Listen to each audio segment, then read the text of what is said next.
The champagne flowed freely under the crystal chandeliers, and Logan Harrington stood at the center of it all, soaking in the admiration of people who mistook wealth for worth. So when he spotted that old, rusted truck sputtering outside his charity gala, he saw an opportunity too perfect to resist, a chance to humiliate someone in front of everyone. He made his challenge loud enough for the cameras, never imagining that the quiet 62-year-old man behind the wheel was about to expose a 36-year-old secret that would bring his entire empire crashing down. Because Elijah Carter wasn't just some poor old man with a junk truck. He was a ghost from the past that the Harrington family had tried desperately to bury. Just before we get back to it, I'd love to know where you're watching from today, and if you're enjoying these stories, make sure you're subscribed. The evening air carried that peculiar mixture of expensive perfume and exhaust fumes that only existed outside the Grand Sterling Hotel. Luxury sedans and sports cars lined the curved driveway, their polished surfaces reflecting the golden glow of the hotel's ornate entrance.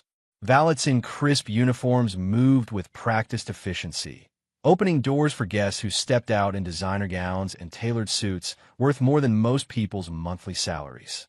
This was the annual Harrington Foundation Charity Gala.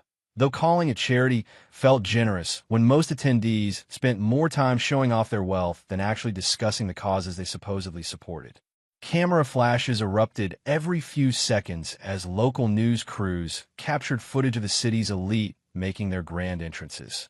Champagne flutes clinked together in toasts that meant nothing, while waiters circulated with silver trays, carrying appetizers that cost more per bite than a decent meal at a family restaurant. At the center of it all stood Logan Harrington, 35 years old and heir to the Harrington Motors empire. He wore a custom Italian suit that fit him like a second skin, his dark hairstyle with just enough product to look effortlessly perfect. Logan had mastered the art of appearing humble while ensuring everyone knew exactly how important he was. He laughed loudly at jokes that weren't funny, clasped shoulders with investors who tolerated rather than liked him, and made certain his voice carried whenever he spoke about his latest business ventures. The new manufacturing facility will create jobs, Logan announced to a small circle of potential investors, though his tone suggested he viewed this as a personal favor to the community rather than a business decision. We're committed to innovation, to progress, to building the future of automotive excellence. The investors nodded politely, some genuinely interested, others simply waiting for their turn to speak. Logan's assistant hovered nearby with a tablet, ready to pull up presentations or financial projections at a moment's notice. Everything about the scene screamed carefully orchestrated success. Across the street, completely oblivious to the spectacle unfolding at the hotel, Elijah Carter navigated his ancient pickup truck through the evening traffic with the patience of someone who had learned long ago that rushing rarely got you anywhere faster. The truck was a 1938 Ford, though calling it by its model year felt almost misleading given how much the decades had transformed it. Rust bloomed along the wheel wells and door panels in patterns that looked almost artistic. The paint had faded from whatever color it once was to a mottled combination of primer gray, rust orange, and patches where bare metal showed through like wounds that had never quite healed. But the truck ran. That was what mattered to Elijah. He was 62 years old, with silver hair cropped close to his scalp and a face that wore its years honestly. Deep lines radiated from the corners of his eyes, carved there by decades of squinting into the sun and smiling at life's small mercies. His clothes were clean but worn, a flannel shirt with frayed cuffs, work jeans with permanent grease stains on the thighs, and boots that had been resoled at least twice. His hands, resting easily on the steering wheel, were calloused and scarred from a lifetime of working with tools and machinery. In the truck bed sat a simple wooden toolbox, handcrafted from oak with dovetail joints that spoke of real craftsmanship. Elijah had built it himself for the hotel's maintenance supervisor, a favor for a friend who had helped him out when his water heater died last winter. He just needed to drop it off, get a signature on the delivery slip, and head home for a quiet evening. He had no idea he was about to drive into a collision with destiny. As Elijah pulled up to the hotel side entrance where deliveries were usually handled, he immediately noticed something was different. Security guards he didn't recognize stood at positions they normally didn't occupy. Velvet ropes blocked off areas that were usually accessible. The whole front of the hotel had been transformed into something resembling a movie premiere. Elijah put the truck in park and climbed out slowly, his knees protesting slightly after the drive across town. He approached the nearest security guard, a young man with an earpiece and the kind of rigid posture that suggested ex-military training. "Evening," Elijah said politely. "I've got a delivery from Marcus in maintenance. Just need to drop this off and get a signature." The guard looked at Elijah, then at the truck, then back at Elijah with barely concealed disdain. "Sir, you can't park that here. There's an event happening. You'll need to move along." "I understand that, but I just need 5 minutes. Marcus is expecting this toolbox. I can leave the truck here or pull around back, whatever works best for you." The guard's expression hardened. "I said move along. Take your delivery somewhere else tonight." Elijah opened his mouth to explain that Marcus specifically needed the toolbox for repairs scheduled first thing tomorrow morning. But before he could speak, Logan's voice cut through the evening air like a blade. "Good Lord, what is that thing?" Logan had stepped outside with 3 of his wealthiest friends, leading them toward his pride and joy, a candy apple red Ferrari 488 GTB that sat gleaming under the hotel's exterior lights like a jewel on display. He'd been planning to show it off, to let them sit in the leather seats and admire the carbon fiber accents, to remind them that Harrington Motors might build practical vehicles for the masses, but Logan Harrington himself only drove the best. Then he'd spotted Elijah's truck, and the opportunity was too perfect to resist. "Is that actually on the road legally?" Logan continued, his voice dripping with theatrical amusement. "I've seen antiques in museums that look more roadworthy than that." His friends laughed on cue. More guests began drifting outside, drawn by Logan's voice and the promise of entertainment. Someone always gathered when Logan Harrington decided to hold court. Elijah turned toward the voice, taking in the scene with quiet assessment. He recognized mockery when he heard it. He'd heard plenty of it over the years, but he'd learned long ago that responding to bullies only gave them what they wanted. He turned back to the security guard. "Look, I really just need to." The truck's engine chose that exact moment to backfire with a sound like a gunshot. The ancient exhaust system coughed out a cloud of smoke that drifted across the driveway. Several guests jumped, startled. A woman in a designer dress stumbled backward, and champagne from her glass splashed across her front, leaving dark stains on the pale fabric. The crowd gasped. Then, following Logan's lead, they began to laugh. "A museum piece driven by a museum fossil," Logan announced, his voice pitched to carry. He walked closer to Elijah's truck, circling it like a predator examining wounded prey. "Tell me, does this thing run on gasoline or pure nostalgia? Do you have to get out and push it up hills?" The crowd's laughter grew louder. Phones appeared in hands, recording the moment. This was the kind of content that would play well on social media. Logan Harrington, champion of progress, confronting the obsolete past. Elijah stood quietly, his hands hanging loose at his sides. He didn't argue or defend himself. He simply waited for the laughter to die down, then spoke in a voice that was calm and steady. "Son, she may be old, but she's never failed me." Something in his tone cut through the mockery. A few guests stopped laughing, suddenly uncomfortable. There was no anger in Elijah's voice, no embarrassment, just simple truth spoken with absolute certainty. It was the kind of dignity that made the cruelty around it look petty by comparison. Logan felt it too, that shift in the crowd's energy, and he didn't like it. He'd meant to humiliate this old man, to use him as a prop in demonstrating the superiority of modern wealth and innovation. Instead, the old man had somehow made Logan's mockery look cheap. That couldn't stand. "She's never failed you," Logan repeated, his mind already racing toward a solution that would restore his dominance of the situation. An idea formed, terrible and perfect. "Tell you what, old-timer, since you're so confident in your vintage junk, let's make this interesting."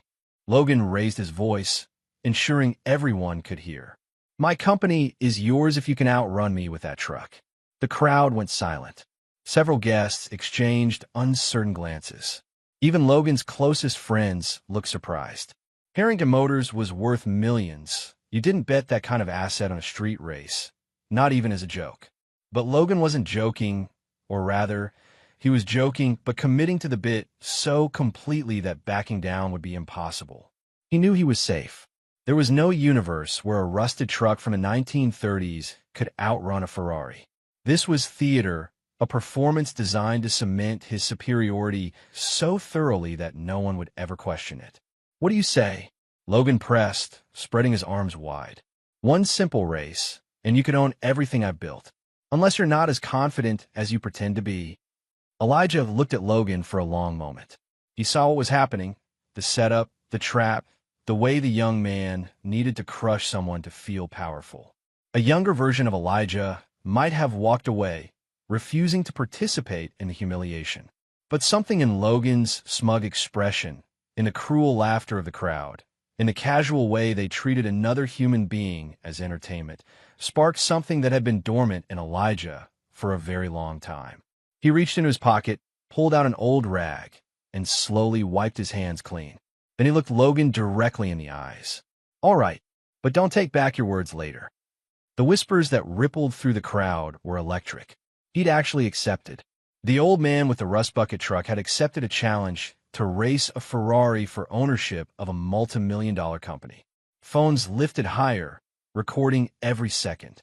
Logan's smile widened, but there was something manic in it now.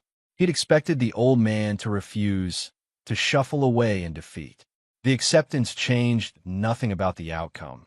The Ferrari would obviously win, but it meant Logan would have to follow through with the actual race. "Terms," Logan said quickly. "We race from here to the intersection, 4 blocks down and back. Straightforward sprint.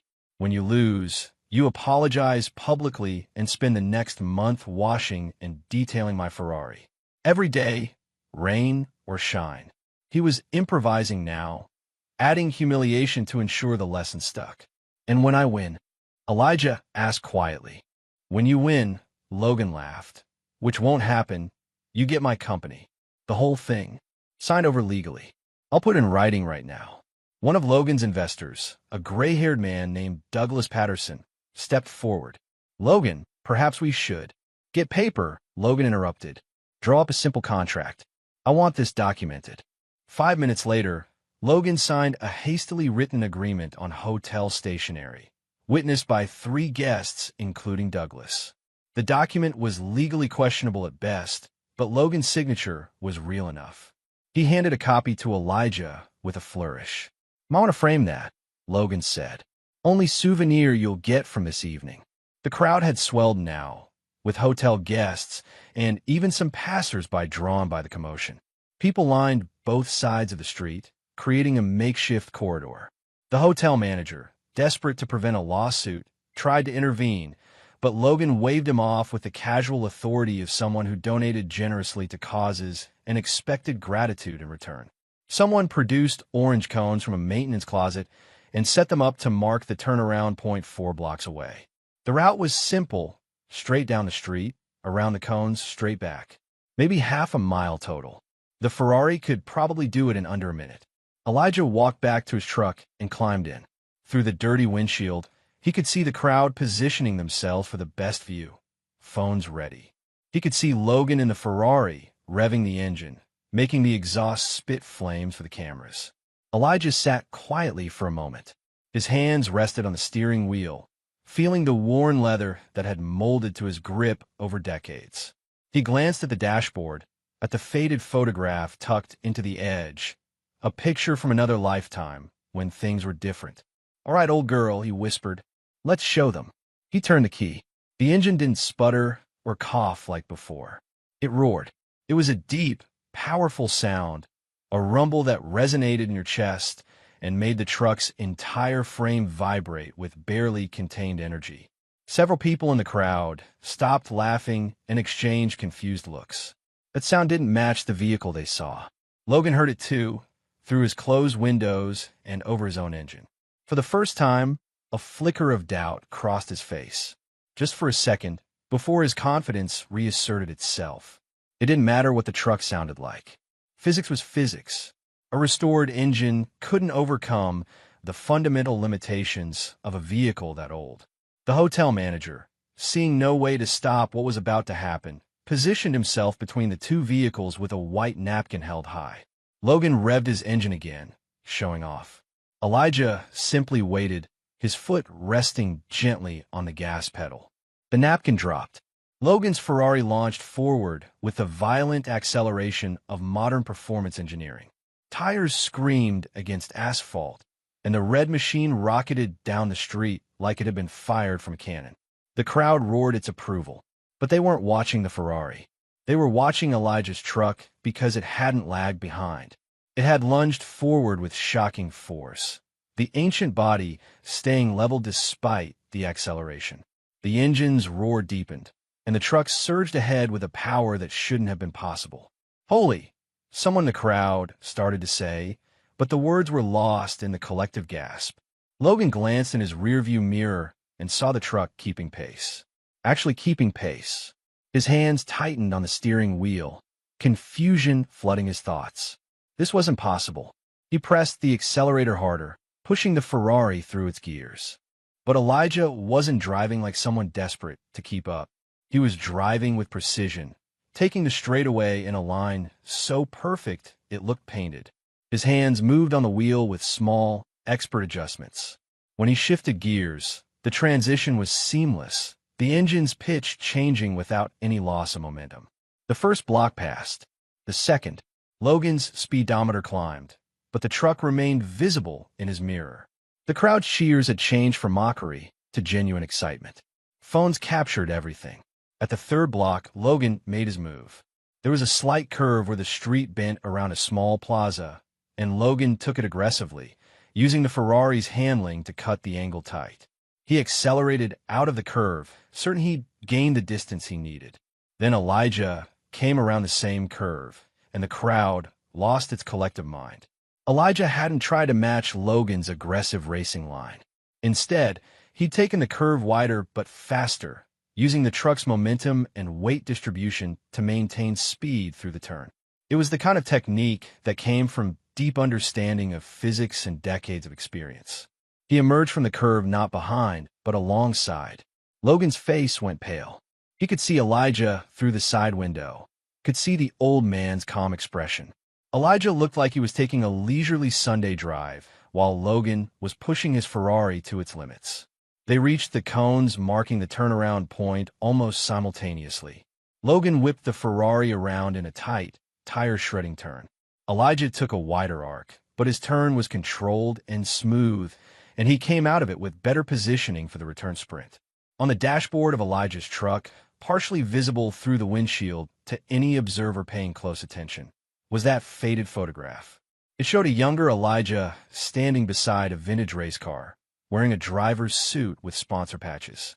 His arm was around someone else, but the photo was too faded and far away for the crowd to make out the details.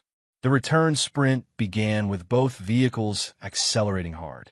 Logan's Ferrari should have pulled away, should have left the old truck in its dust.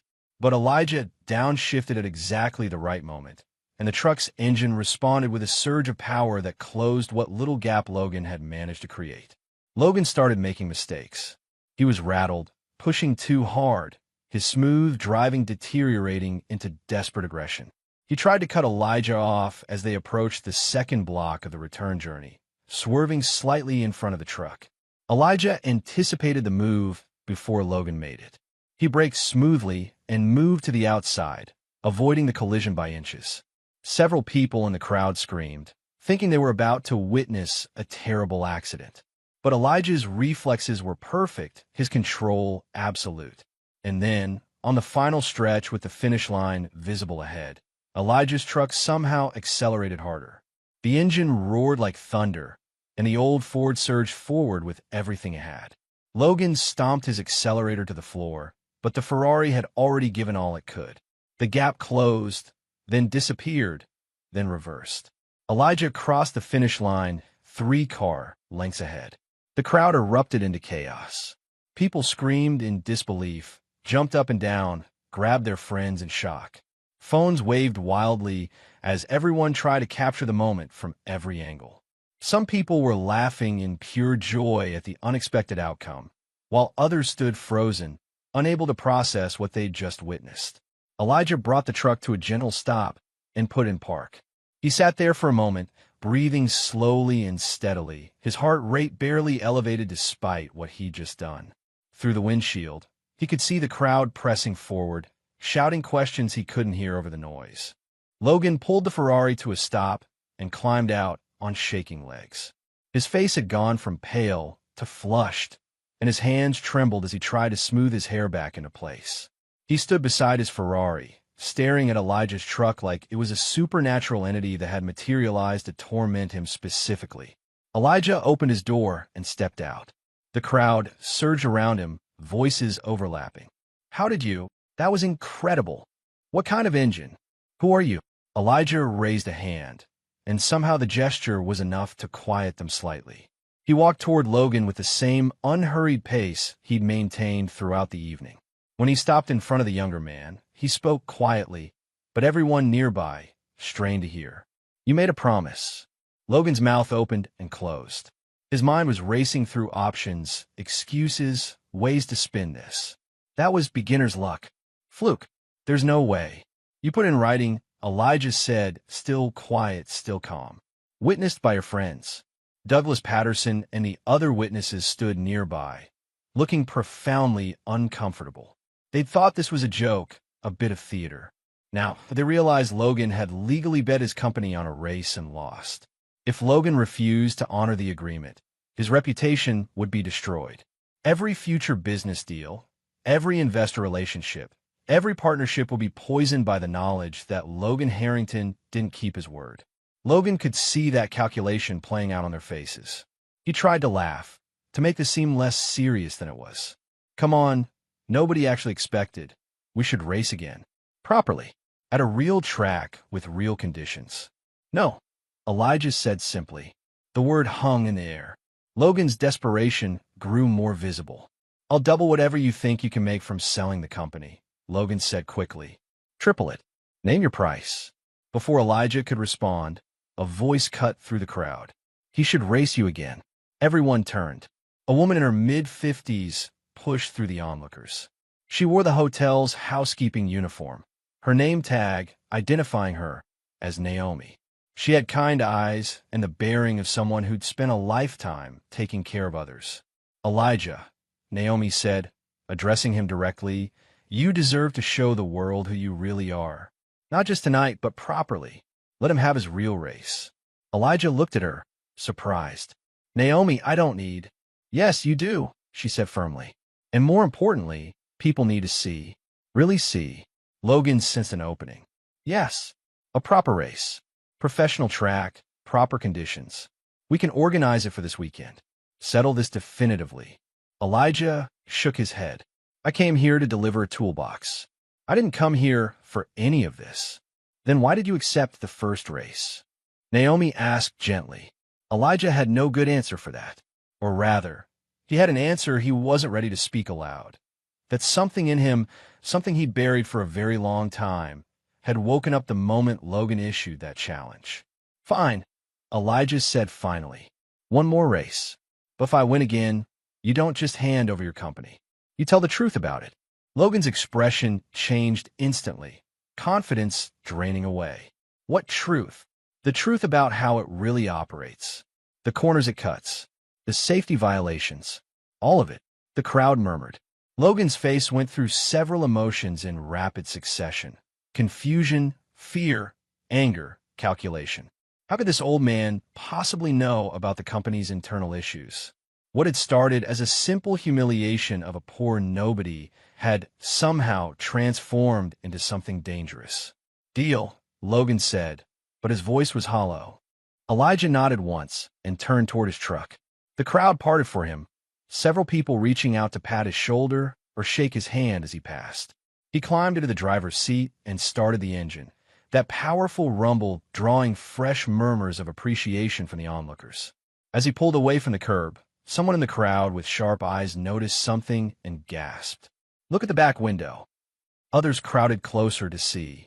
There, partially obscured by decades of road grime, but still legible, was a sticker, Carver Racing Team, National Champion 1984 to 1987. Carver, someone breathed. Eli Carver. That's Eli Carver. The name rippled through the crowd like electricity. Older guests remembered or had heard stories. Eli Carver had been a legend in regional and national racing circuits, a driver whose skill was matched only by his sportsmanship. Then he'd vanished from the sport completely, and no one had known why. Logan heard the name and pulled out his phone with shaking hands. A quick search brought up old articles, grainy photos, championship records. This wasn't just some poor old man with a junk truck. This was a man who'd once been at the absolute peak of professional racing, who'd competed against and beaten the best drivers of his era. Logan's assistant appeared at his elbow, tablet in hand. "Sir, should I start preparing statements? The media is already picking this up." Logan didn't answer. He was scrolling through article after article about Eli Carver, looking for something, anything, that would explain why the legendary racer had disappeared. And then he found it. A brief mention in an article from 1989 about a fatal accident during a test run at Harrington Motors. A young driver killed. The case quietly settled. The driver's name was Daniel Carver. Logan's blood ran cold. He looked up at his assistant, his voice barely a whisper. "Find out everything about Elijah Carver. Everything. And find out what can still hurt him." The assistant nodded, but there was something in his expression, unease, maybe, or moral hesitation, that suggested he understood they were crossing a line. The crowd began to disperse, everyone talking excitedly about what they'd witnessed and what the coming race might bring. Logan stood alone beside his Ferrari, feeling the foundation of his carefully constructed world beginning to crack beneath his feet. 4 blocks away, Elijah pulled his truck into an empty parking lot and sat in the darkness. His hands were steady on the wheel, but inside, emotions he'd kept locked away for decades threatened to overflow. He touched the photograph on his dashboard with one gentle finger. "I know," he whispered to the image. "I know you tell me to walk away, but I can't. Not this time." The truck's engine idled quietly, a controlled rumble that spoke of hidden power waiting patiently to be unleashed once more. The night after the race, Logan sat in his penthouse office, surrounded by darkness except for the cold glow of his computer screen. His assistant had compiled everything: articles, photographs, racing records, and most importantly, the incident report from 1989. Logan read the document 3 times, each pass revealing new details that made his stomach twist with equal parts fear and calculation. Daniel Carver, age 23, promising young driver, contracted to test new brake systems for Harrington Motors. Fatal accident on the test track. Cause of death: complete brake failure at high speed. The official report blamed driver error, claiming Daniel had been reckless, pushing the vehicle beyond safe parameters. The Carver family received a settlement, signed a non-disclosure agreement, and the case was buried so deep that most people had forgotten it ever happened. Except Elijah hadn't forgotten. Logan's father had handled the cover-up personally, and Logan had been old enough to overhear conversations, to understand that the brakes had been faulty, that the company had known about potential issues but pushed forward anyway to meet production deadlines. His father had explained it as a necessary evil, a business decision. One life weighed against thousands of jobs, millions in revenue, the survival of the company itself. Logan had convinced himself his father was right. He'd inherited that justification along with the business. Now, staring at a photograph of young Daniel Carver, smiling beside a race car, Logan felt something he didn't want to name.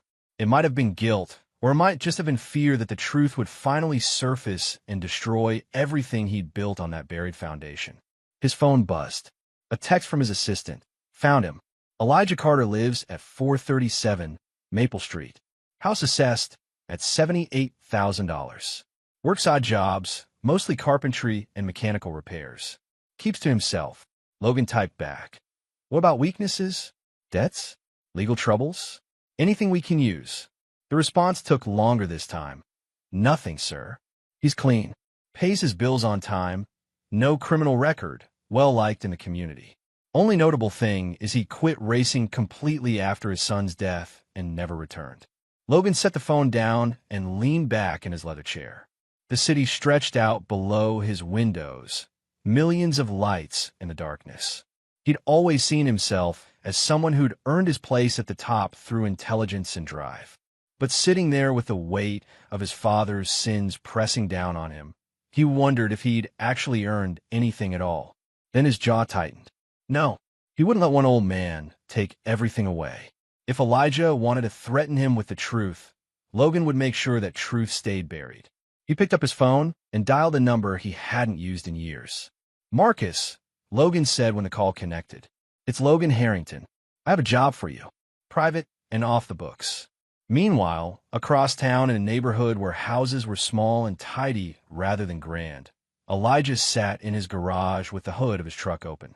The single overhead bulb cast harsh shadows across his face as he worked, checking connections, testing components, making sure everything was perfect for the upcoming race.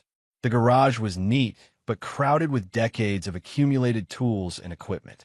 Shelves held organized boxes of parts, each labeled in Elijah's careful handwriting. The walls displayed old racing posters, though most were turned backward or covered, hidden from casual view. Only one photograph hung in the open, a family picture showing a younger Elijah with his arm around a beautiful woman and a teenage boy who had his father's smile. Elijah's wife, Grace, had passed away 8 years ago from cancer. They'd had 34 good years together, years that had carried them through the worst grief imaginable when they lost Daniel.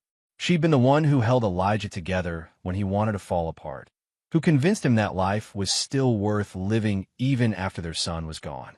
He missed her every single day. "You tell me I'm being foolish," Elijah said quietly to the photograph. "Getting involved in all this again. You'd say it won't bring him back." His hands stilled on a wrench, and for a moment he just stood there, an old man talking to ghosts in an empty garage. "But I can't let it go anymore, Grace. That boy, Logan, he's running that company the same way his father did. Cutting corners, putting profit over people. Someone else's son is going to die if nobody stops it." The garage door opened, bringing with it the cool night air and Naomi carrying 2 paper bags. "I brought dinner," she announced. "And before you argue, you're going to eat it. You barely touched lunch." Elijah closed the hood and wiped his hands on a rag. "You don't have to keep checking on me, Naomi." "I know I don't have to. I want to." She set the bags on a relatively clear section of workbench and started unpacking containers. "Besides, someone needs to make sure you're taking care of yourself with all this race business." They'd known each other for almost a decade, ever since Naomi started working at the hotel and Elijah began doing occasional repairs for the maintenance department. Their friendship had grown slowly and naturally, built on shared cups of coffee during breaks and easy conversations about everything and nothing. Naomi had lost her husband to a heart attack 15 years earlier and understood grief's long shadow. "I saw the videos online," Naomi said as they ate. "You're everywhere. People are calling you the ghost of the asphalt, saying you're the greatest racing legend nobody remembered. There are compilation videos of your old races getting millions of views." Elijah shook his head. "That was a different person, a different life." "Was it?" "Because the man I saw driving tonight looked like someone who'd been waiting a long time to come back." He met her eyes, and she saw the pain there, the guilt that he carried like a physical weight. "Daniel died because I taught him to love racing. I put him on that track. If I'd never—" "Stop," Naomi said firmly. "Daniel died because Harrington Motors put profit over safety. You know that. You've always known that, but you blamed yourself because it was easier than fighting them. They had lawyers, money, power. We had nothing but grief. You have something now," Naomi said. "You have the truth, and you have the whole world watching. That boy Logan doesn't know what he's gotten himself into." Elijah was quiet for a long moment. "I don't want his company. I never did. I just want him to admit what happened. I want Daniel's name cleared from that report that called him reckless. My son wasn't reckless. He was trusting. He trusted that the equipment was safe." "Then make Logan tell the truth," Naomi said. "That's what the race is really about, isn't it?" Before Elijah could answer, they heard a sound outside. A car engine, running but idling, somewhere close to the house. Elijah frowned and walked to the small window that looked out onto his driveway. "Expecting someone?" Naomi asked. "No." They both went outside. The street was quiet, but Elijah's instincts, honed by decades of listening to engines and understanding machines, told him something was wrong. He walked around his truck, examining it carefully in the dim light from the porch. That's when Naomi spotted the figure. A man in dark clothes was crouched beside the truck's undercarriage, doing something with tools that glinted in the shadows. When Naomi's sharp intake of breath alerted him, he looked up, eyes wide with surprise. "Hey!" Naomi shouted. "What are you doing?" The man bolted, dropping his tools and sprinting toward a dark sedan parked 2 houses down. He jumped in and peeled away before either of them could react or get a good look at his face.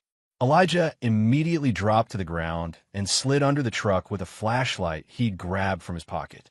Naomi knelt beside him, her heart pounding. "What did he do?" she asked. Elijah's flashlight beam moved systematically across the undercarriage. After a minute, he slid back out, his expression grim. "The brake line," he said quietly. He loosened the fitting.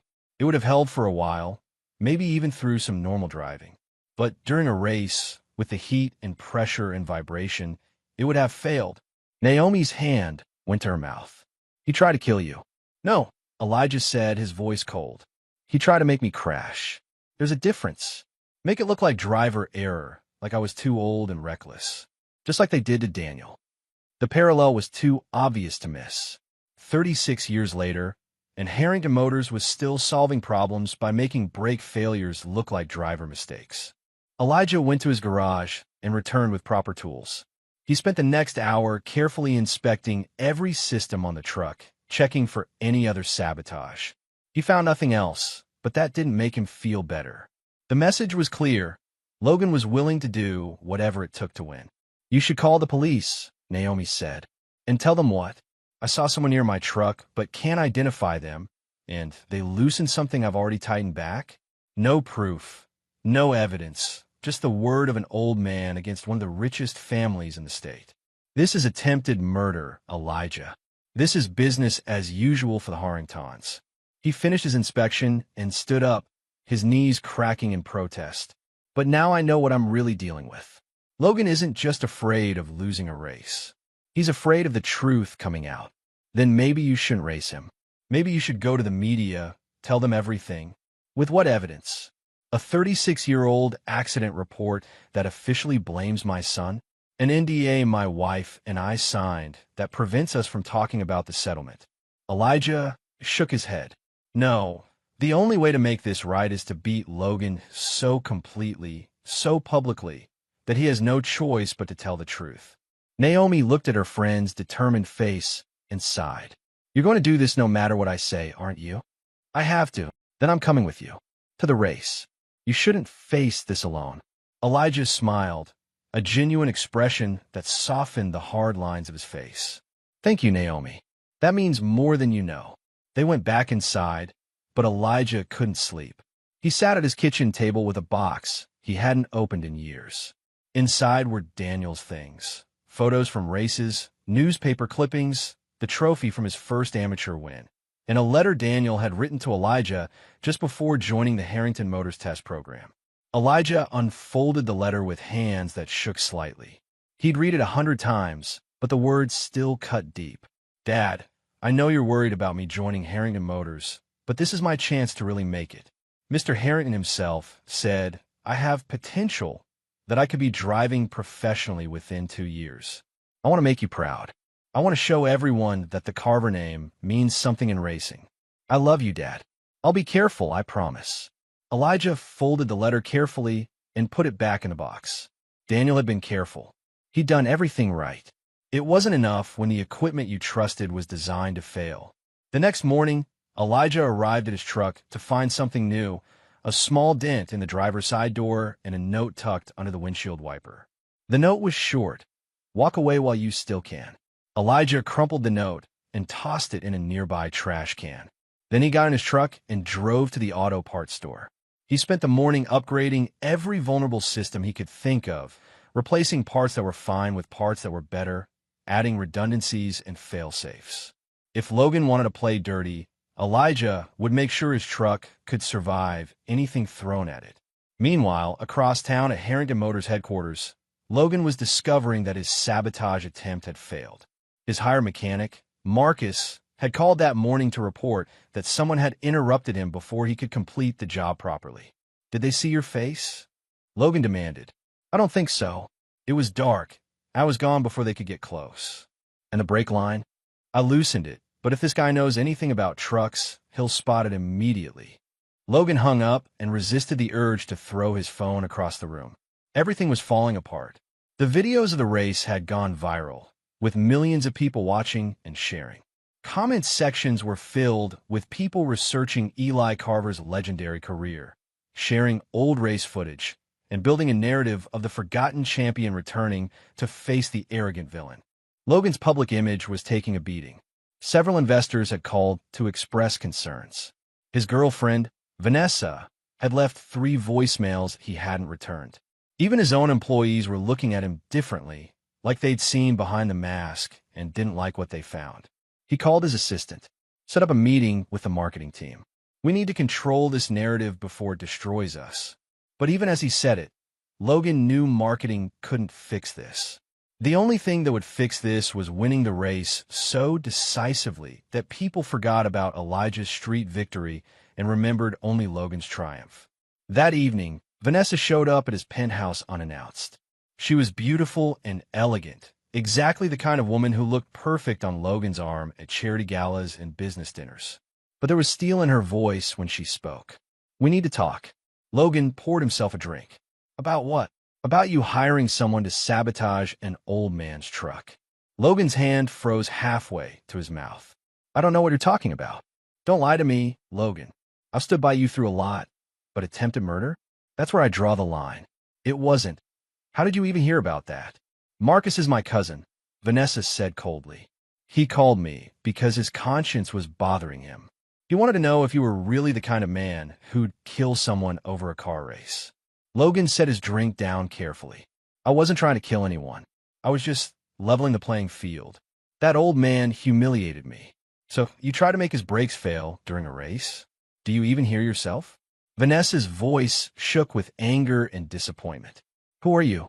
"Because the man I thought I knew wouldn't do something like this." "The man you thought you knew doesn't exist." Logan snapped. "That man was a performance, a character I play to make people like me, to build the kind of image that attracts investors and maintains power. But this is who I really am, Vanessa. I'm my father's son, and my father did whatever it took to protect this company, including covering up accidents, including paying off families, including ruining lives." The admission hung in the air between them. Vanessa took a step back, seeing Logan clearly for perhaps the first time. "Elijah Carver's son," she said quietly. "The accident in 1989, that was your father's cover-up. It was a business decision. It was a young man's life. And what about the thousands of people who'd have lost their jobs if the company went under? What about their lives?" Logan heard himself making his father's old arguments and hated how easily they came. Vanessa shook her head slowly.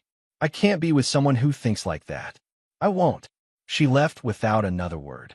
Logan stood alone in his expensive penthouse, surrounded by all the trappings of success that suddenly felt hollow and cold.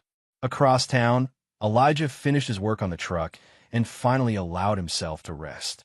He sat on his porch in the darkness, listening to the quiet sounds of the neighborhood settling in for the night.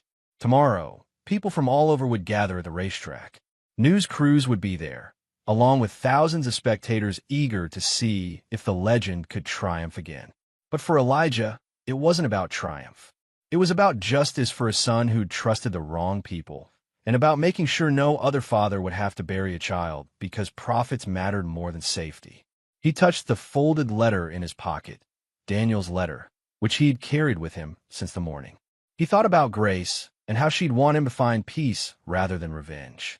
He thought about Naomi and her quiet faith that doing the right thing mattered. And he thought about Logan Harrington, a young man drowning in his father's sins, given the choice to be better, but choosing instead to be worse. "I'll give you one chance to do the right thing," Elijah whispered to the night. "After that, the truth comes out whether you like it or not." The porch light flickered slightly, and in that moment, Elijah could almost feel Grace's hand on his shoulder, Daniel's presence beside him. Not ghosts haunting him, but memories strengthening him. He was ready for what came next. The morning sun had barely crested the horizon when the first spectators began arriving at Riverside Raceway. The historic track had seen better days. Paint peeling for the grandstands, weeds pushing through cracks in the asphalt, but it carried a legacy that newer, flashier venues could never match. This was where legends had been made in the 70s and 80s, where drivers like Eli Carver had carved their names into racing history. Now, decades later, Eli Carver was coming back. By 7 in the morning, the parking lots were filling rapidly. Families arrived with coolers and folding chairs. Young racing enthusiasts wore vintage Carver Racing Team shirts they'd ordered online after seeing the viral videos. Local vendors set up stands selling everything from hot dogs to commemorative T-shirts with slogans like "The Ghost Returns" and "Never Count Out a Legend." News vans from 3 different networks parked near the main gates, their satellite dishes pointed skyward. Reporters practiced their opening lines, trying to craft the perfect narrative for what everyone was calling the race of the decade. Drones buzzed overhead like mechanical insects, capturing aerial footage of the growing crowd. The energy felt more like a music festival than a car race. People who'd never attended a racing event in their lives had driven for hours just to be present. Something about the story, the forgotten champion, the arrogant heir, the impossible underdog victory, had captured imaginations across the entire region. At 8:30, Elijah's truck appeared at the track entrance, and the crowd erupted. People rushed toward the chain-link fence, phones held high, cheering and calling his name. Elijah drove slowly through the gates, overwhelmed by the reception. He'd expected maybe a few hundred curious onlookers. Instead, thousands pressed against the barriers, their faces bright with excitement and anticipation. He parked in the area designated for participants and sat for a moment, hands on the steering wheel, breathing slowly. This track held so many memories. He'd won his first major championship here. He'd taught Daniel to drive on this very asphalt during a private practice session when the boy was 16. The passenger door opened, and Naomi climbed in. She'd driven separately and looked nervous but determined in jeans and a Carver Racing Team shirt she'd found online. "You okay?" she asked. "Just remembering," Elijah said quietly. "Good memories?" "The best ones I have." He looked at her and smiled. "Thank you for being here. Nowhere else I'd rather be." She held up a notebook. "I made a checklist of everything we need to monitor during the race. I have no idea if it's right, but I figured it's better than nothing." Elijah laughed, a genuine sound that eased some of the tension in his chest. "You're going to do great." They climbed out of the truck, and immediately young racers began approaching. They were respectful but eager, asking questions about technique, about Elijah's legendary races, about how the old truck managed to perform like it did. Elijah answered patiently, surprised by their genuine interest and respect. One young driver, couldn't have been more than 20, stood nervously to the side until the others had dispersed. Then he approached slowly. "Mr. Carver, I am Tom Miłosz. I just want to say, my grandfather raced against you back in the day. He always said you were the most honest driver he ever competed with. Fair and clean, no matter what." Elijah's throat tightened. "What was your grandfather's name?" "Richard Walsh. He drove the number 17 car, blue and white." "I remember Richard," Elijah said, his voice soft with memory. "Good man. Great driver. How's he doing?" Tommy's smile faltered. "He passed away 2 years ago, but he talked about you right up until the end. Said racing lost something important when you disappeared." They stood in silence for a moment, the weight of memory and loss hanging between them. Then Tommy straightened his shoulders. "Mr. Carver, I need to tell you something. Logan Harrington approached me yesterday. He offered me $10,000 to share details about your truck if I could get close enough to examine it." Elijah's expression didn't change, but Naomi gasped. "I told him no," Tommy continued quickly, "but I thought you should know. He also talked to some of the other drivers. I don't know if anyone accepted." "Thank you for telling me," Elijah said. "That took courage." Tommy nodded and walked away. Naomi turned to Elijah, anger flashing in her eyes. "He's not going to stop, is he? He's going to keep trying to cheat. Fear makes people desperate," Elijah said. "And Logan is very afraid." At that moment, Logan's convoy arrived. 3 luxury vehicles rolled through the gates. A Ferrari, a McLaren, and 2 black SUVs carrying what appeared to be private security. Logan had transformed the race into a display of wealth and power, surrounding himself with expensive machinery and hired muscle as if they could protect him from the truth. The crowd's reaction was noticeably different. Some people clapped politely, but most simply watched in silence or booed openly. Logan's public image had taken a severe beating over the past few days. Videos of the street race have been dissected frame by frame, with commentators praising Elijah's skill while criticizing Logan's aggressive and increasingly desperate driving.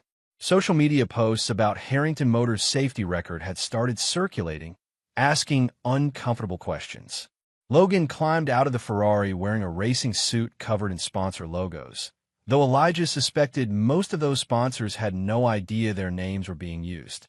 Everything about Logan's presentation screamed professional driver, from his designer sunglasses to his helmet tucked under one arm. He walked directly to where Elijah stood with Naomi. The crowd quieted, sensing confrontation. "Quite the turnout," Logan said, his voice carrying false cheerfulness. "All these people hoping to see the legend reclaim his glory." "They're here to see a race," Elijah replied calmly. "Right, a race." Logan lowered his voice, stepping closer. "Let me make something very clear, old man. You can still walk away from this. Take your truck, go home, and forget this ever happened. Because if you race me today, if you try to make good on your threat to expose my company, I will make sure every painful detail of your son's death gets dredged up in public. Every mistake he made, every moment of that crash, I'll have reporters analyzing it frame by frame." Elijah's jaw tightened, but his voice remained steady. "My son didn't make mistakes. He trusted equipment that failed because your father chose profits over safety." "Prove it," Logan hissed. "Oh wait, you can't. Because you signed an NDA and took a settlement. Which makes you complicit in the cover-up, doesn't it?" The words hit like physical blows. Elijah's hands clenched at his sides. He wanted to respond, to defend himself, but Logan's twisted logic held a grain of truth that had tormented Elijah for decades. He had signed that NDA. He had taken the money, not because he wanted it, but because Grace had been sick and they needed it for her treatments, and the lawyer had convinced them they'd never win against the Harrington legal machine. Naomi stepped forward, putting herself between them. "You need to walk away now." Logan smirked. "Or what? You'll have your friend here challenge me to another race." "Oh wait, that's already happening." He looked past her to Elijah. "Last chance. Walk away while you still have dignity." Elijah met Logan's eyes and spoke quietly but clearly. "My son died because someone rich thought cutting corners was cheaper than saving lives. That's not dignity. That's murder dressed up in legal paperwork. So no, I won't walk away. And when this is over, everyone will know the truth." Logan's smirk faded, replaced by something colder. "Then you've made your choice." He turned and walked back toward his vehicles.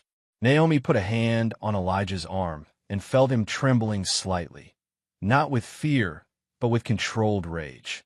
"He's trying to get in your head," she said. "I know." Elijah took a deep breath, forcing himself to center. "Daniel's letter. Do you have it?" Naomi pulled the folded paper from her pocket. She'd been carrying it for him, knowing he'd want it close. Elijah took it gently and pressed it against his chest for a moment, then tucked it into his jacket. "For him," Elijah said quietly. "This whole thing is for him." Meanwhile, Tommy Walsh stood near the pit area, watching Logan's team prepare the Ferrari. Something felt wrong. The mechanics moved with unusual intensity, working on sections of the car that shouldn't need attention. Tommy drifted closer, pretending to examine his own vehicle, while keeping Logan's team in his peripheral vision. That's when he saw it. One of Logan's mechanics, a man Tommy recognized from a rival racing circuit with a reputation for bending rules, was working underneath Elijah's truck. The man was partially hidden by the truck's chassis, but Tommy could see him doing something to the undercarriage. Tommy's heart raced. He pulled out his phone and started recording, capturing several seconds of footage showing the mechanic's actions before the man noticed and quickly withdrew, glaring at Tommy as he hurried away. Tommy immediately went looking for Naomi and found her in the designated pit area, organizing supplies with the focused determination of someone trying not to think about everything that could go wrong. "Ms. Naomi," Tommy said urgently, "I need to show you something." He played the video. Naomi's face went pale, then flushed with anger. "That son of a... We need to tell Elijah. And we need to check what he did," Tommy added. "If it's sabotage, Mr. Carver needs to know before the race starts." They found Elijah talking with race officials about the rules and format. Naomi pulled him aside and showed him the video. Elijah watched without expression, but his eyes hardened with each passing second.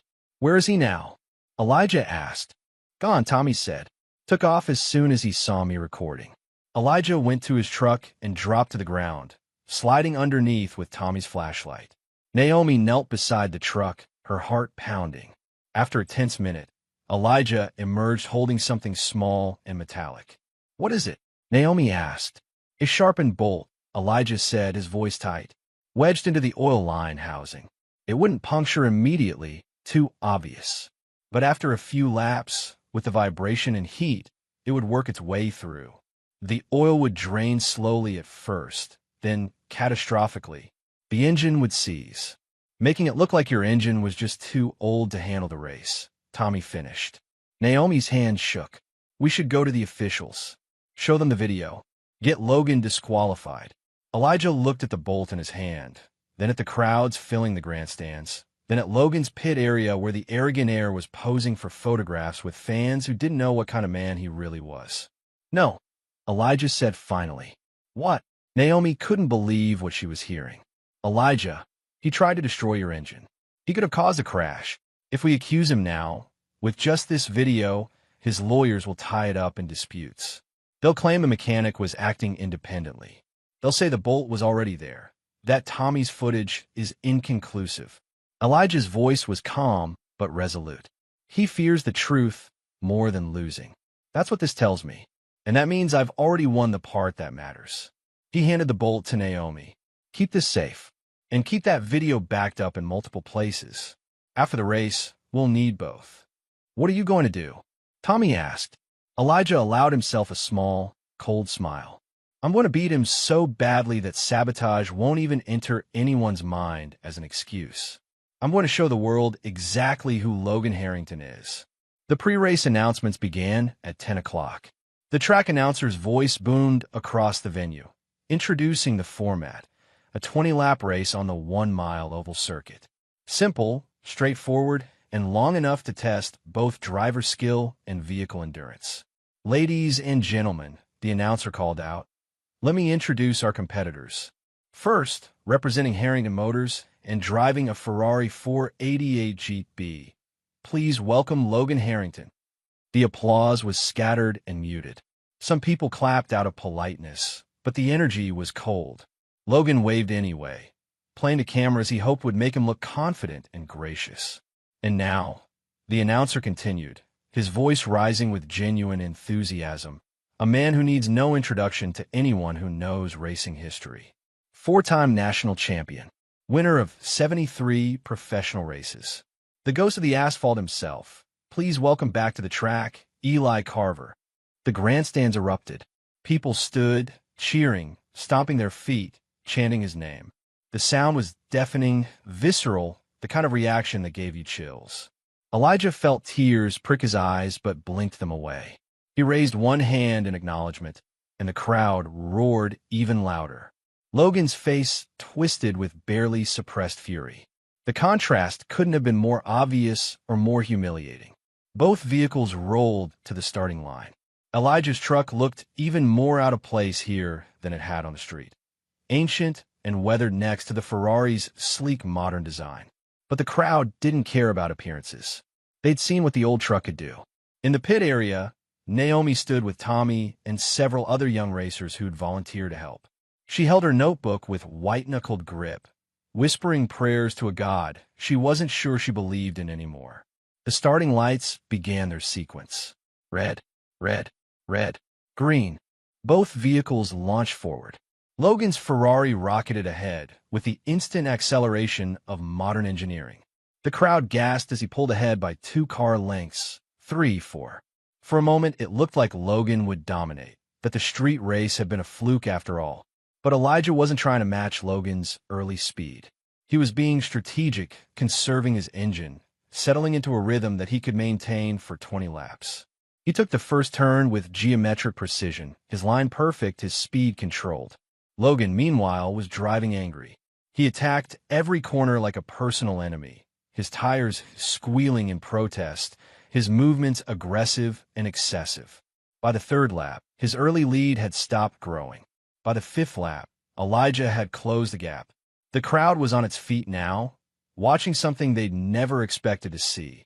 An ancient truck not just keeping pace with a Ferrari, but driving with such textbook perfection that it made the Ferrari's performance look sloppy. Commentators in the press box were scrambling to describe what they were witnessing. "I've never seen anything like this," one breathless reporter said into her microphone. "Eli Carver is driving like he's conducting a masterclass. Every turn is perfect. Every acceleration is timed precisely. This isn't just racing, this is art." On the 10th lap, Elijah pulled alongside Logan on a straightaway. For a moment, they were perfectly even, two vehicles separated by decades of engineering but united in speed. Logan glanced to his right and saw Elijah's calm face behind the wheel, completely relaxed, completely in control. It broke something in Logan. He jerked the wheels suddenly, trying to force Elijah toward the wall. The crowd screamed. But Elijah had anticipated the move. He'd seen the tension in Logan's shoulders, the telegraphed anger in his posture. He braked smoothly and dropped back, letting Logan's aggressive swerve carry him wide and cost him momentum. "Dangerous driving from Harrington," the announcer shouted. "Officials are reviewing that move." But the race continued. Elijah retook his position, this time passing Logan on the inside of turn with such smooth precision that it looked easy. He pulled ahead by one car length, then two. Logan's hands were shaking now, sweat dripping down his face inside his helmet. Nothing was working. Every trick, every aggressive move, every attempt to intimidate or force an error. Elijah countered them all with the calm expertise of someone who'd faced and overcome better drivers than Logan would ever be. In the pit area, Naomi was crying and didn't even realize it. Tears streamed down her face as she watched her friend dominate the race. Watch him reclaim not just his skill, but his dignity, his legacy, everything that had been taken from him 36 years ago. Lulp 15. Elijah was 3 car lengths ahead. His truck showed no signs of strain or struggle. The engine purred with controlled power. The handling remained precise. Everything worked exactly as it should because Elijah had spent decades maintaining and improving it, treating it with the respect and care that good machines deserved.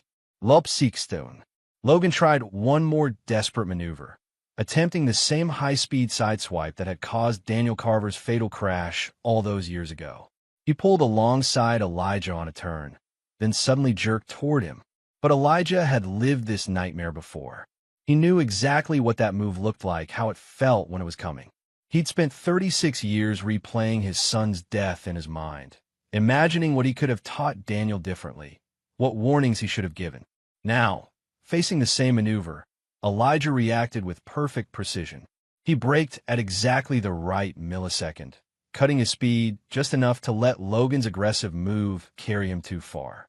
The Ferrari spun out, tires screaming, smoke pouring from burned rubber as Logan fought to regain control.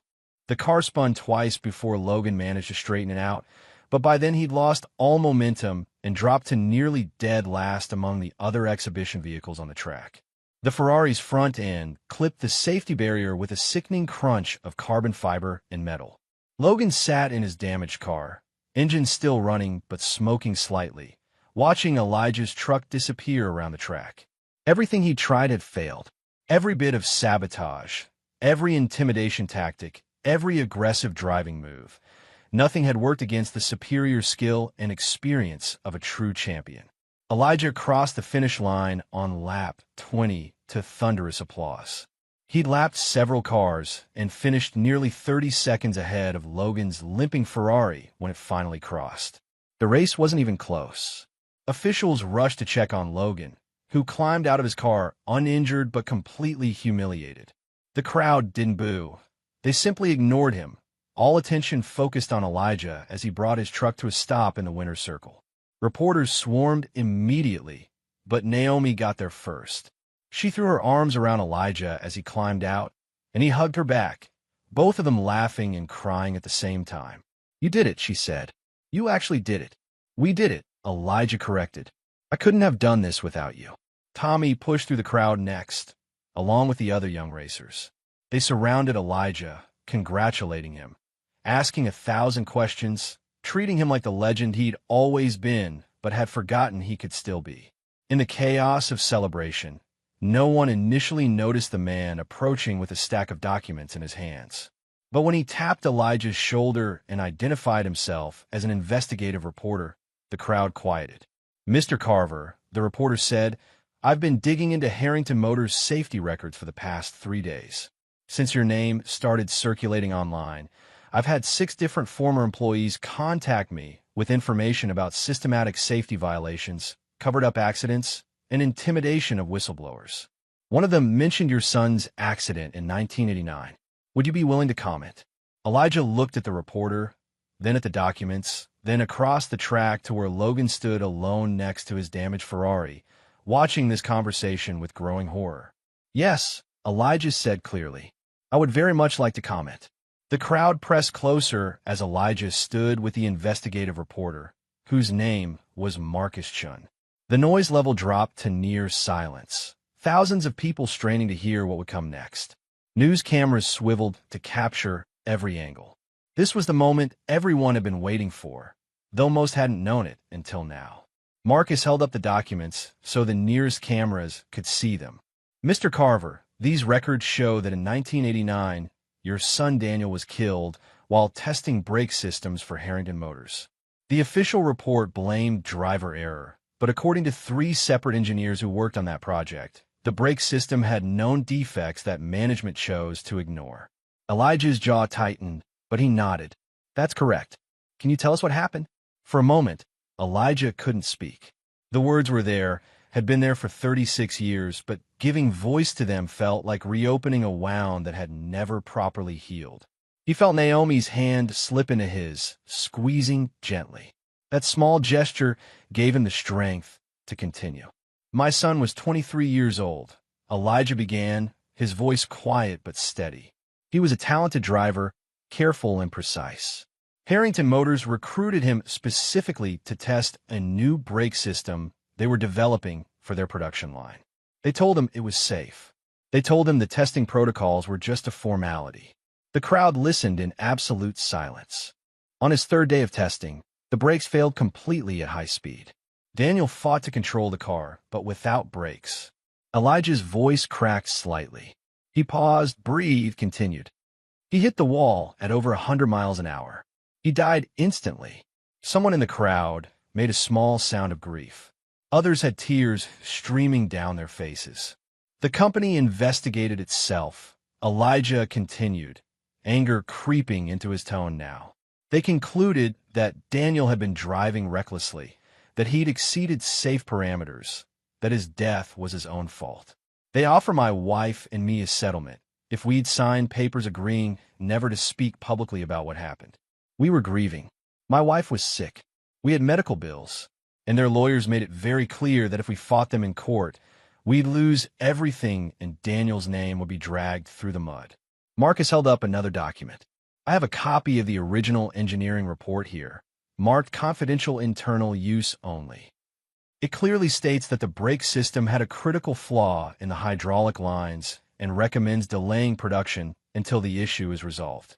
This report is dated 2 weeks before your son's accident. Did you know this existed?" "No," Elijah said, staring at the document. "We were never shown anything like that. According to my sources, this report was buried. The executive who received it, Edward Harrington, Logan's father, signed off on continuing the tests anyway. Production schedules and investor expectations took priority over safety concerns." The crowd's murmur grew angry. People turned to look at Logan, who stood frozen beside his damaged Ferrari. His face had gone completely pale. Marcus continued, Relentless now. I've also obtained sworn statements from 6 former Harrington Motors employees describing a pattern of safety violations, covered-up accidents, and intimidation of workers who raise concerns. 3 of those employees were fired after reporting problems. 2 were pressured into signing NDAs similar to yours. 1 was threatened with legal action if he spoke to regulators. That's slander. Logan finally found his voice. He pushed through the crowd toward them. You can't prove any of that. Actually, I can, Marcus said calmly. He held up a flash drive.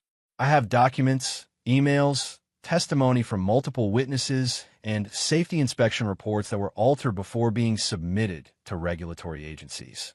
Would you like to comment on any of this, Mr. Harrington? Logan's mouth opened and closed. His mind raced, looking for an escape route, a legal angle, some way to shut this down. But he was surrounded by cameras, by thousands of witnesses, by evidence he couldn't deny and truth he couldn't suppress. My father made business decisions, Logan said finally. Difficult decisions that kept the company afloat and saved jobs. If mistakes were made. Mistakes. Naomi's voice cut through his words like a blade. She stepped forward, her kindness replaced by righteous fury. You call a young man's death a mistake? You call 3 decades of covering up safety violations a mistake. I wasn't even running the company back then. But you've been running it for the last 8 years, Marcus interjected. And according to these documents, the practices continued under your leadership.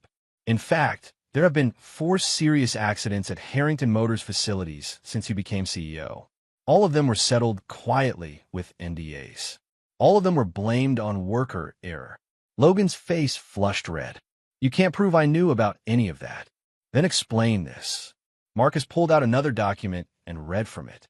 An email from you to your legal department, dated 14 months ago, handled the Richardson situation the same way my father handled the Carver case. Settlement. NDA, close it down fast. That's your email address. Your signature on the legal authorization. The crowd erupted.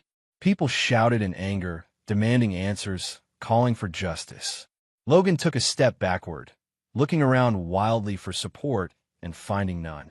Even his own mechanics and team members were staring at him with disgust and horror. Tommy Walsh pushed his way to the front. Mr. Harrington offered me $10,000 yesterday to spy on Mr. Carver's truck. When I refused, he asked 2 other drivers. And I've got video evidence of one of your mechanics sabotaging Mr. Carver's truck before the race. He held up his phone, playing the footage for everyone to see. The crowd's anger intensified. Race officials immediately stepped forward, demanding to see the evidence. Logan's world was collapsing in real time. Everything he'd built, every carefully maintained image, every strategic relationship, all of it crumbling under the weight of truth he'd tried so hard to bury. You brought this on yourself, Elijah said quietly, though his voice carried in the sudden hush. I didn't want your company. I didn't want revenge. I just wanted you to tell the truth about what happened to my son. That's all I ever wanted. What do you want from me? Logan's voice broke. He was no longer the arrogant millionaire. He was a scared man watching his life fall apart. What will make this stop? It's too late for that, Marcus said. The state attorney general's office has already opened an investigation based on the preliminary information I provided them. You'll be receiving a subpoena within the next few days. Logan's legs seemed to give out. He slumped against his Ferrari, his expensive racing suit rumpled and stained with sweat. Security guards moved to escort him away as the crowd continued shouting. But Elijah raised his hand, calling for quiet. Slowly, the noise died down. I don't want to destroy you, Elijah said to Logan. Despite everything you've done, despite the pain your family caused mine, I don't want destruction. I want change. I want Harrington Motors to become the kind of company that actually values human life over profit margins. I want safety standards that mean something. I want accountability. He walked closer to Logan, standing directly in front of him. You have a choice right now. You can fight this, hire expensive lawyers, drag it out in court for years while more people get hurt. Or you can do the right thing. Admit what happened. Cooperate with investigators. Make real changes to how your company operates. Honor the memory of every person who died, because your family chose money over lives. Logan looked up at Elijah with red-rimmed eyes. And if I do that, if I admit everything, then maybe, just maybe, you can become someone your children won't be ashamed of someday. Elijah's voice was gentle now, almost compassionate. My son died trusting people who didn't deserve that trust. Don't be that person anymore. The two men stood there for a long moment, generations and class and history separating them. But both human, both capable of being better than they'd been. Finally, Logan nodded slowly. I'll cooperate. I'll tell them everything. Elijah extended his hand. After a moment's hesitation, Logan shook it. The gesture didn't erase the past or absolve the guilt, but it was a start. Race officials approached with a winner's trophy. A modest thing compared to the trophies Elijah had won in his prime, but meaningful nonetheless. Elijah accepted it, but immediately turned and offered it to Tommy Walsh. This belongs to your generation now, Elijah said. Your grandfather would have wanted you to have it. Tommy's eyes widened.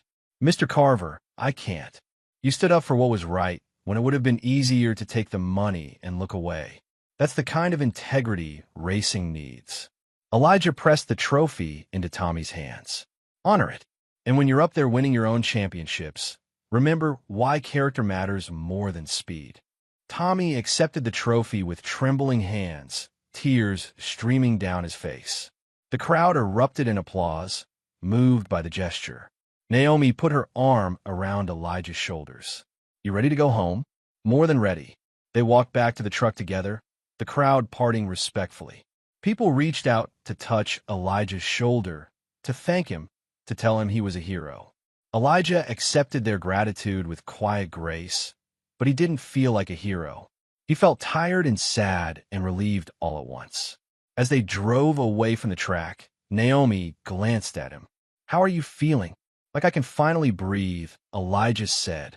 For the first time in 36 years, I feel like I can actually breathe. The next few weeks were a whirlwind. The story exploded across national news. Harrington Motors became the subject of multiple investigations, state, federal, and independent audits commissioned by the company's board of directors, who quickly distanced themselves from Logan's leadership. Logan resigned as CEO within 72 hours of the race. He released a public statement admitting to the cover-ups and promising full cooperation with all investigations.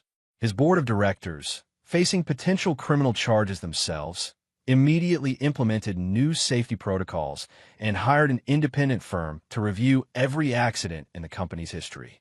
The settlement Elijah and Grace had signed turned out to be legally questionable given the evidence of fraud and suppression of material facts. Elijah's lawyer, provided pro bono by a firm that specialized in corporate wrongful death cases, had the NDA voided within a month. More importantly, Daniel's official accident report was amended. The finding of driver error was removed and replaced with a clear statement: brake system failure due to known defects that management failed to address. Daniel's name was cleared. Elijah had the amended report framed and hung it in his garage, right next to the photograph of Daniel. Some nights, he'd sit out there in the quiet, looking at his son smile, and finally feel at peace with the past. But the biggest surprise came 6 weeks after the race. Elijah was in his garage, working on a carburetor for a neighbor's classic car, when a luxury sedan pulled up to his house. He recognized the car. It belonged to Claire Harrington, Logan's younger sister, whom Elijah had never met. Claire was 32, with her father's sharp features but kinder eyes. She wore a simple business suit and carried a leather portfolio. When Elijah answered the door, she seemed nervous but determined. Mr. Carver, I'm Claire Harrington. May I speak with you? Elijah invited her in, offering coffee that she politely declined. They sat in his small living room, the weight of family history heavy between them. I want to start by apologizing, Claire said. For my father, for my brother, for every terrible thing my family did to yours. I can't undo any of it, but I want you to know that I'm sorry. You weren't responsible for what they did, Elijah said. No, but I benefited from it. I lived a privileged life paid for by the suffering of people like your son. She opened her portfolio. I've spent the last month digging through my family's company records, trying to understand the full scope of what happened. What I found made me sick. She handed him a stack of documents. Elijah saw reports of injuries, near misses, complaints from workers that were filed and then buried. The pattern went back decades. My father was a monster, Claire said bluntly. And my brother was becoming one too, following the same playbook. But it doesn't have to continue. The company is in chaos right now. The board wants someone from the family to provide stability, but they don't want Logan. They've asked me to take over as interim CEO. What does that have to do with me? Elijah asked. I want to change everything. New safety protocols, transparent reporting, fair treatment of workers. But I don't know how. I've worked in marketing and public relations, not operations or safety. I need help from someone who understands both engineering and what it costs when companies cut corners. She pulled out another document, a formal proposal. I want to establish the Daniel Carver Safety Foundation, funded by Harrington Motors. Its mission would be to develop and promote safety standards in automotive testing and manufacturing. And I'd like you to be the founding director. Elijah stared at the proposal, speechless. I know it doesn't bring your son back, Claire continued quickly. Nothing can do that. But maybe we can prevent other families from losing their children. Maybe we can make Daniel's death mean something more than just a tragedy my family tried to hide. Elijah read through the proposal carefully. It was comprehensive: funding for research, safety training programs, independent oversight, scholarships for young engineers focused on safety innovation. All of it established in Daniel's name. Why? He asked finally. Why would you do this? Because it's right, Claire said simply. And because I have nieces and nephews who will grow up knowing what our family did. I want them to know that when we learn the truth, we try to make it right. I want them to be proud of the Harrington name for the right reasons. Elijah looked at the photograph of Daniel on the mantel. His son smiled back at him, forever young, forever trusting. What would Daniel want? Revenge? Justice? Or something more? A legacy that actually saved lives? I'll need full operational control, Elijah said. No interference from the company except for funding. Agreed. And I want Naomi involved. She'll be the operations manager. If we're going to do this, we do it right. Of course. One more thing. Elijah looked Claire in the eye.